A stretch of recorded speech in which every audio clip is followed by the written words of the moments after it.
What is going on, guys? JD from New York here, and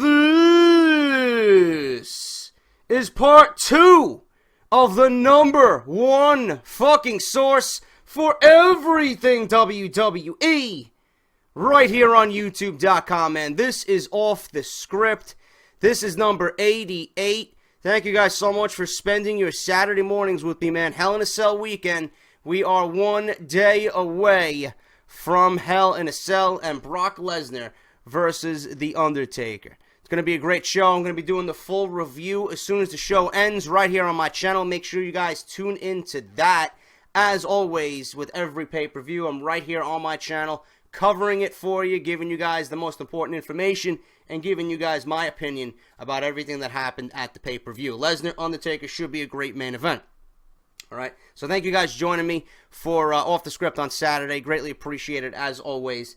If you missed part 1, link is down below. I do go over the full match card for Hell in a Cell, give you my preview, my predictions. I let you know what I'm thinking. So if you missed that part of the show, part 1 of episode 88, that is linked right down below. Or you can click the annotation on the screen, that little exclamation point that's in the top right corner of your screen. You can go watch it right through there as well. If you guys are not following me on Twitter, at JD from NY206 to keep up to date on the channel, to tweet along with me during the pay-per-view, to be interactive with me, you can ask me anything you want.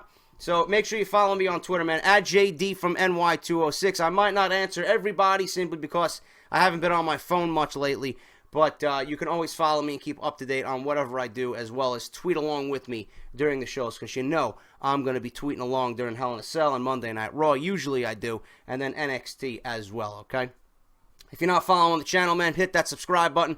Number 1 source, man. I don't say it for no goddamn fucking reason. I say it because it's a fucking fact. You're not going to go anywhere else for news and rumors after you watch 1 episode of Off The Script. So hit that subscribe button and make sure you follow JD as we are on our way to 33,000 subscribers, man. So make sure you're part of Team JD, all right? If you guys want to donate to the show, you can always do that right down below with my PayPal account. Or you can buy a t-shirt if you want to support the show and donate to the show that way. www.prowrestlingtees.com, the official Off The Script merchandise. Fucking awesome. $19.99, great t-shirt. And it'll do you good, man, to support Off The Script. Beautiful t-shirt. And I hope some of you guys go out there and get those for some early Christmas gifts. That would make a great Christmas gift if you guys love Off The Script or are a fan of professional wrestling. The guys over at WrestleRumble.com, guys, this is very important. If you want to win some money, cash money during the pay-per-view tomorrow night, that's WrestleRumble.com. The guys over at WrestleRumble, they do a great job and get better and better each and every time. This is the Hell in a Cell Pick'em. All you got to do is go to WrestleRumble.com and make sure you fill out the appropriate information, enter the pool, and you can win cash money by putting your knowledge to the test of the WWE product. Guess the winners and times of the matches tomorrow night at Hell in a Cell, and you can win cash money, man. That's WrestleRumble.com. Link will be down in the description as well for you guys. And finally, WrestleCrate.com. The guys over at WrestleCrate do a fantastic job. The number 1 subscription service delivered to your front door, man. Funko Pop, Pro Wrestling Tees, you name it, man. They got a bunch of shit in there that you're going to fucking fall in love with, man. I'm subscribed. I love it every fucking week, every month.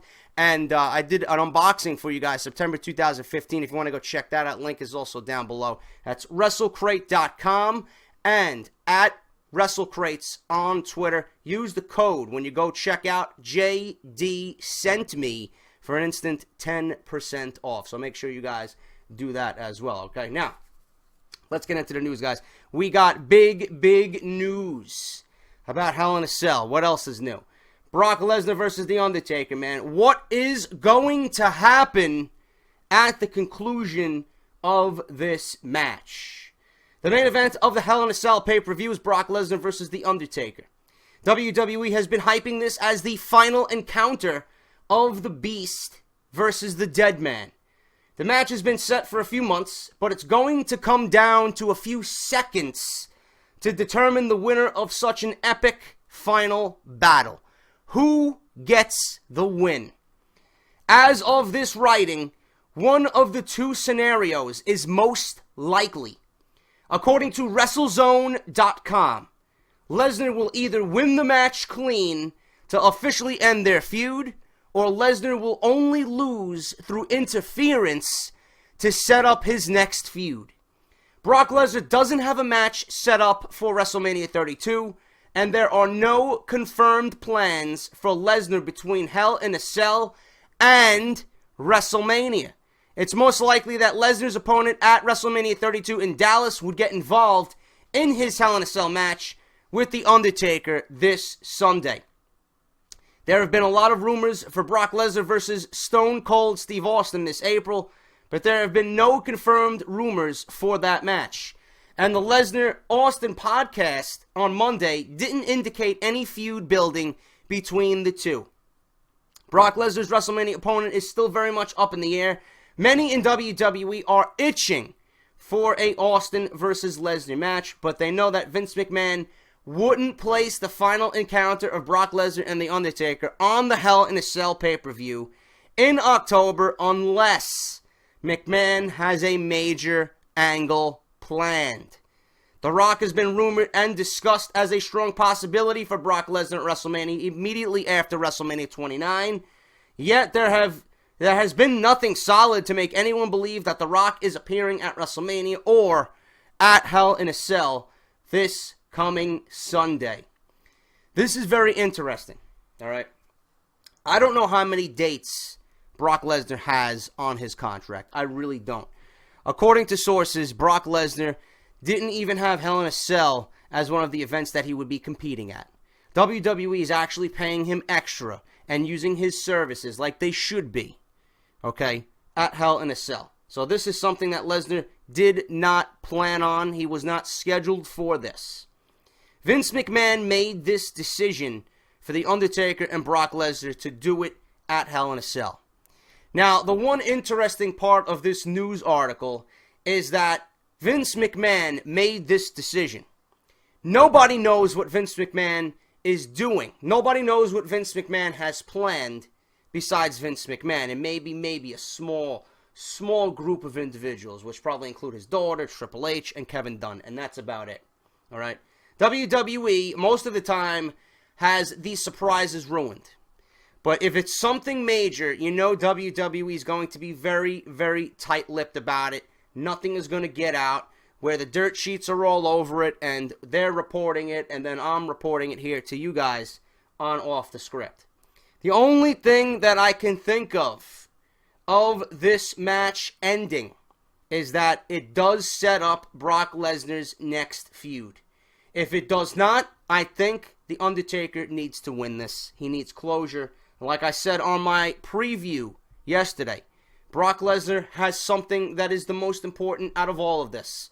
In the end, Brock Lesnar is the real winner because Brock Lesnar is the one in 21-1. Okay? That's it. Lesnar has the streak. Lesnar has the most important piece of this entire feud. He has the streak. He doesn't need another victory over The Undertaker. Logically, he doesn't. He's Brock Lesnar. If he loses to The Undertaker, he can come back. He can come back and destroy. He can come back and get a WWE Championship match that he never lost. Okay? He was robbed at WrestleMania 30 thanks to Seth Rollins' cash-in. He was screwed by The Undertaker at Battleground in that rematch against Seth Rollins for the WWE Championship. Brock Lesnar losing this match to The Undertaker will do nothing to harm Brock Lesnar in any way. Because, like I said, he has the streak. Undertaker needs closure here. Undertaker, as far as I'm concerned, has been the loser out of all of this. He lost the streak. He was made to look weak, even though the match was fantastic at SummerSlam, because The Undertaker, we all know The Undertaker for being so dominant. We never seen The Undertaker stoop to such lows like he did at SummerSlam by, I'm assuming he used the tap out as something, you know, that he devised. If he ever got in that situation, The Undertaker planned to tap out. I'm assuming that we're going to say The Undertaker used his ring awareness and used it to the best of his knowledge to get one over on Brock Lesnar. Okay, he knew where the referee was positioned. He knew where he was positioned in the middle of the ring. He knew where the timekeeper was positioned. It all played into The Undertaker's plan. I'm going to go out on a limb and say that The Undertaker devised that plan if he was put in that situation, which he did, and he used it to get one over on Brock Lesnar. when was the last time we ever seen The Undertaker stoop to such lows to win a match? The Undertaker has always won matches by a decisive victory. He never had to use cheap tactics to win. He never had to use low blows to get one over on his opponent. He never had to use these slimy, heel-like tactics. Remember when Undertaker did that? Is Undertaker turning heel? That was all everybody was talking about. Is Undertaker turning heel? Is he going to be booed out of the building with Brock Lesnar being the face and WWE building Brock Lesnar up as the face? I think The Undertaker needs to win this match. He needs to win it clean. I hope we see The Undertaker win it clean.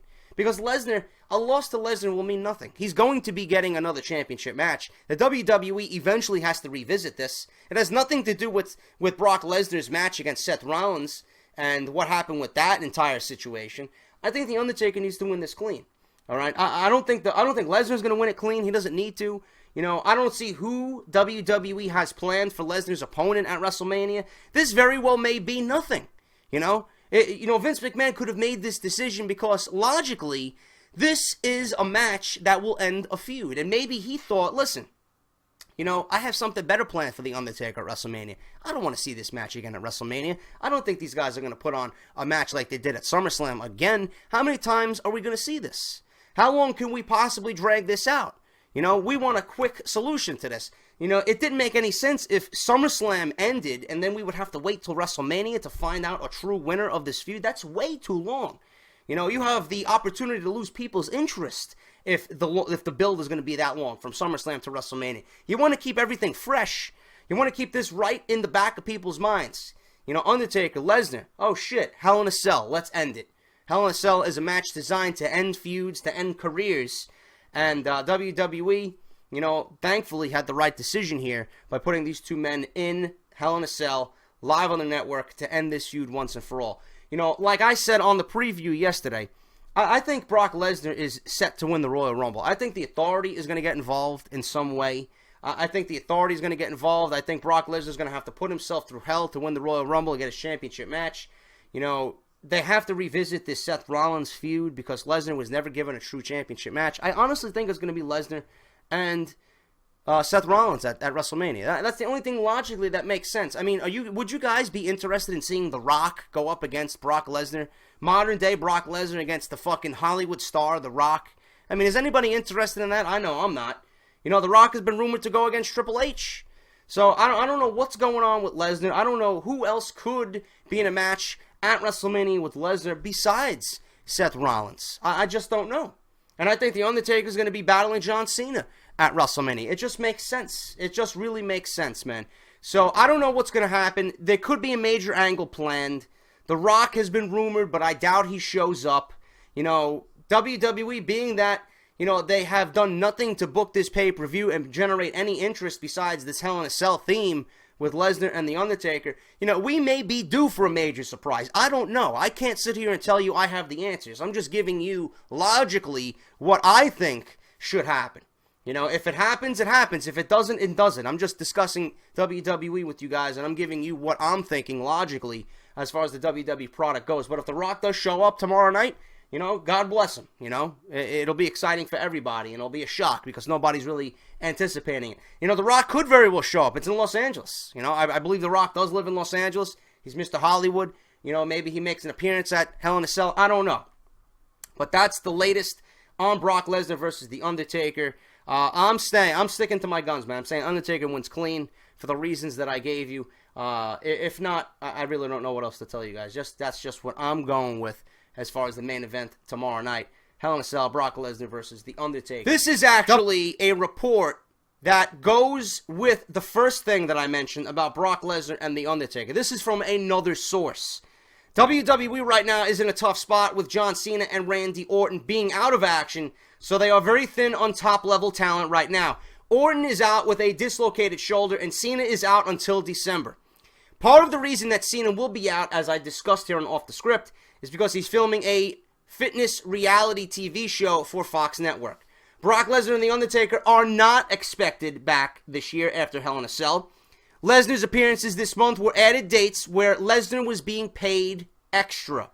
Lesnar is, this is interesting, from this particular news article, Lesnar is expected to beat The Undertaker to end this feud on Sunday. However, if Vince makes a change, and if he loses, then it would be a situation caused by whomever is scheduled to be Lesnar's next major opponent. Steve Austin is the one who also lives in Los Angeles, or works out of Los Angeles for the podcast. He has residence in Los Angeles. Steve Austin is the one person that would be a huge deal when matched up with Lesnar, but Austin has vehemently denied any chance of wrestling at WrestleMania in Dallas. Austin, even if he was wrestling at WrestleMania, is not going to come out and say anything, man. He's going to be tight-lipped about it. He's going to fucking zipper his lips and fucking throw away the key. He ain't saying shit. So if it's Austin, it could be Austin just like The Rock, because both of them have residence in Los Angeles. But it wouldn't really make sense, storyline-wise, for Austin to interfere and attack Brock Lesnar. I don't get it. You know, you can't talk about hunting deer with Brock Lesnar and then come out on Sunday and fucking attack him at the end of Hell in a Cell, man. It doesn't make any sense. There was no tease of a possible match this week when Austin interviewed Lesnar for his podcast. People in the company feel that Vince McMahon must have an ace up his sleeve, otherwise he wouldn't have made the call to end the Undertaker-Brock Lesnar feud on Sunday. Instead, would have waited to the final match at WrestleMania. The only major match I could think of for Lesnar against The Rock at WrestleMania, but the plans are for The Rock to face Triple H at WrestleMania. So, again, we do not know. Two separate reports reporting the same thing, but again, one report mentions The Rock, one report mentions Stone Cold Steve Austin. I don't think it's going to be either one of them.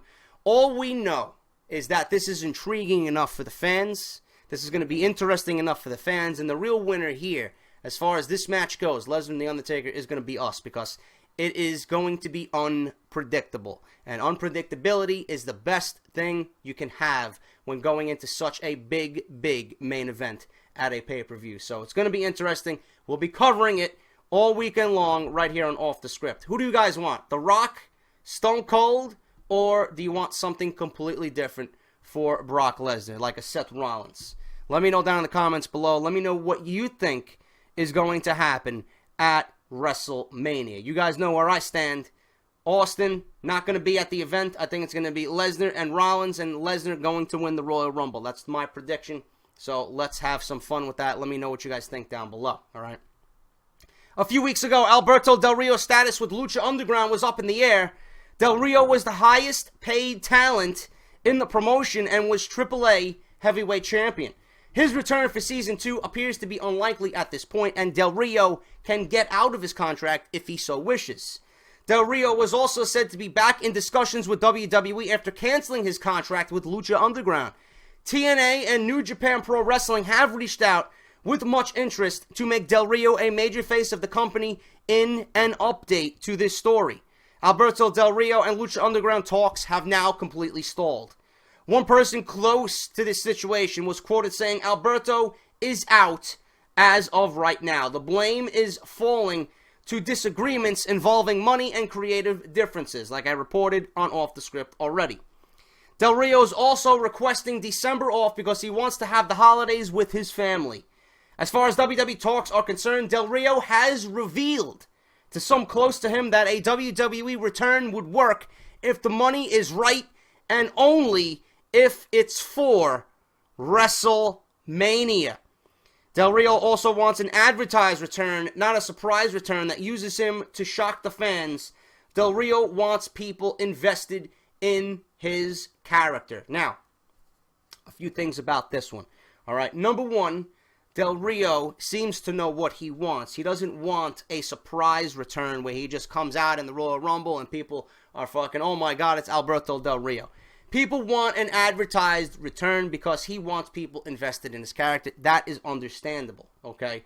Number two, TNA. I don't know why TNA would be interested in Alberto Del Rio. I don't know why Alberto Del Rio would be interested in TNA to begin with. So I don't know why anyone would want to go to TNA. That company is a sinking ship. They made far too many mistakes, and they're dead in the water. So I don't know why TNA would even be a blimp on fucking Del Rio's radar. New Japan Pro Wrestling is always out there. The only other place for him to come back to is the WWE. But you gotta understand, Del Rio didn't really have a good run his first time in the WWE. People soured on the character. People were not invested in the character. People really didn't give a shit about Alberto Del Rio and the feuds that he had. He's a great in-ring talent. He can give you a fucking damn good wrestling match in between those ropes, man. That's not the issue here. It's the issue of Del Rio, clicking with the WWE universe and the WWE fans. Is Del Rio going to be enough as a game changer to come back to the WWE? Are people going to be invested in Del Rio? Are people going to be interested in see Del Rio? I highly doubt it. The answer is no to that. And if Del Rio comes back, my honest opinion about this entire situation, it's going to be just as sour as it was the first time. Del Rio is not somebody that is going to generate interest in WWE. He had all the makings to be a great Mexican Latino star, okay? He had all the makings. He had the character, but somewhere along the way, the character just got stale. It really did. When he first was introduced, it was fucking great. It was something different. It reminded you of JBL, right? But then, as the fucking months and the years went on, Del Rio, he might have had a successful career, a couple of world championships. He won the Royal Rumble, that huge 40-man Royal Rumble, if you guys remember that. But nobody cared. Nobody even goes back to anything Del Rio when it comes to WWE. So I don't think it's going to generate interest whatsoever. For WrestleMania, it could generate interest because being that WrestleMania is in Texas and there might be a big Latino presence there, a big Mexican presence, that could work. But who would you pair him up against? That's the thing. Who would you pair him up against at WrestleMania to get people interested in Alberto Del Rio? I don't think it's going to happen. Whether it's for WrestleMania, whether it's for a big-time opponent, a big-time match, I just don't think an advertised return for Del Rio is going to mean anything in WWE in 2015, 2016. So I honestly think Del Rio is best in the indies. Go back to New Japan, go back to AAA, go back to Lucha Underground, work it out with them. You're probably going to make just as much money there as you did in WWE and probably be more recognized for your work in those other promotions. Because in WWE, nobody's going to appreciate what he brings to the table. That's just my take on it. I don't think Del Rio is going to come back to the WWE. And if he does, I don't think people are going to be interested in his return. Late this week, WWE broke the news that Randy Orton had suffered an injury. Orton was advertised and scheduled to appear on WWE's Mexico tour over this past weekend and this week on Raw. But Orton was pulled from both tours and Raw because Randy Orton has a dislocated shoulder. According to F4W Online, Orton is awaiting for an MRI on his shoulder. The results will reveal if Orton is going to need surgery and how long the Apex Predator will be off WWE television. Orton has a history of shoulder problems. It's also being said that Orton has been wrestling with the injury recently, but sometime this week, he dislocated his shoulder and the injury became bad enough to pull him from the Mexico tour. Last night's Raw and this Sunday's Hell in a Cell pay-per-view. In light of Randy Orton's questionable status for Sunday, WWE has pulled Orton and Dean Ambrose versus the Wyatt family tag team match from the kickoff show for Hell in a Cell, replacing that match with a six-man tag involving Ziggler, Neville, Cesaro versus Barrett, Sheamus, and Rusev. There will be further updates as the information on Randy Orton's shoulder becomes available. Okay, so just letting you guys know about that. This could potentially open up Dean Ambrose to also possibly challenge John Cena for the United States Championship in John Cena's U.S. Open Challenge. I would much rather see a Tyler Breeze after his debut, which I will talk about in just a little bit. But Randy Orton, I honestly think he wanted time off anyway, like everybody was reporting. This could be his way there to take time off. Randy Orton, whether he's on TV or whether he's off TV, I don't think he's going to be that missed. Randy Orton's always been that guy who is always great in the ring. He's smooth in the ring. He's always going to give you a quality match. He's going to be a main event talent that you can always rely on. But, Randy Orton, really, he just soured. Again, another guy that just soured, man. Everything that he does just ends up souring and becomes uninteresting. Orton's a great talent where if John Cena's out, you can always plug Randy Orton in the main event and things will be okay because he's a big enough name to take John Cena's spot. But Randy Orton right now, shoulder injury, he's going to be out. He was pulled from the tour. He was pulled from Raw. He was pulled from Hell in a Cell. We don't know what's going on with his shoulder. We don't know if he's going to need surgery. I will definitely keep you guys updated here on the show. But as of right now, Orton will be off WWE television. John Cena is going to be off television. Brock Lesnar is going to be off television. Undertaker is going to be off television. What does this mean for WWE. Tyler Breeze made his debut on the main roster. I watched it, and that's the only thing I watched on SmackDown because I am a fan of Prince Pretty. All right? Tyler Breeze made his debut on the main roster. Breeze had been paired with Summer Rae on a few live events before he made his debut, so it looked like those two were just test runs to make sure they fit well together. Dave Meltzer noted that there has been talk of marketing selfie sticks, and that will probably lead to a better push than some might have expected. He is starting out strong by feuding with Dolph Ziggler. Breeze attacked Ziggler during the Miz TV segment that was taped on Tuesday. As of this writing, Breeze hasn't commented on his debut, but WWE broke the news before SmackDown aired on television. I hope that this means Vince McMahon sees enough in him to position him as someone above mid-card status. Breeze, who is 27 years old, has been in WWE's developmental since 2010. I like the way Tyler Breeze was introduced. I think the pairing with Summer Rae could be good. I like the way that he handled himself in the ring. He laid a beat down to Dolph Ziggler. I like the way he spoke and carried himself on the microphone. And I see big things for Mr. Prince Pretty on the main roster. I hope I am right and Tyler Breeze challenges John Cena for the United States Championship. What better way to make an introduction on your main roster than attacking Dolph Ziggler, taking him out, and then challenging John Cena and beating John Cena for the United States Championship. Now, I don't think it's going to be Big E. I don't think WWE is that stupid to put Big E against John Cena. I don't think it's going to be Dolph Ziggler, being that he already has a match on the card. They could have him do double duty, but I just don't see it. Those two names right there, Big E and Dolph Ziggler, would generate no interest. We've seen it already, and we don't want to see it on a pay-per-view. It could be a Dean Ambrose now that Dean Ambrose has nothing to do. You know, Dean Ambrose could challenge John Cena for the United States Championship. That's always a possibility. My top two right now are Breeze and Dean Ambrose. It could be a surprise name from NXT. I don't know who WWE might have up their sleeve. It could be a Sami Zayn. It could be, you know, who the fuck knows? It could be a Daniel Bryan. You know, Daniel Bryan might be cleared, and WWE really didn't fucking tell anybody. It could be Daniel Bryan challenging for the United States Championship and him beating John Cena. You know, I don't see why. You know, you guys have been sending me reports and fucking articles that John Cena is advertised for the MSG show as defending the United States Championship against Sheamus. Now, you know, I don't see, the only thing that bothers me about this is I don't see why WWE would put the belt back on John Cena, knowing that he asked for this time off only to take the belt away from him again. That doesn't make any sense to me. You know, this could all be speculation. We could all be talking out of our asses about who we want to see John Cena fight at Hell in a Cell, who we think is going to beat him as he goes on a sabbatical for 2 months. You know, this could all be fucking bullshit. John Cena could end up keeping the title, and we could all be fucking ranting and raving on the review on Sunday night. But as far as the names that I am giving you, Breeze, Ambrose, a possible NXT talent, maybe Sami Zayn, maybe a Daniel Bryan, those are likely choices.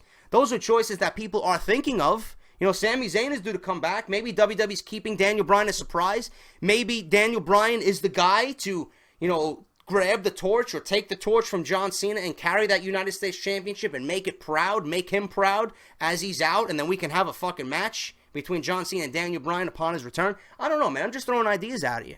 It could work if WWE wants to bring back Daniel Bryan. It's a big enough spot for Daniel Bryan to come back instead of saving him for the Royal Rumble.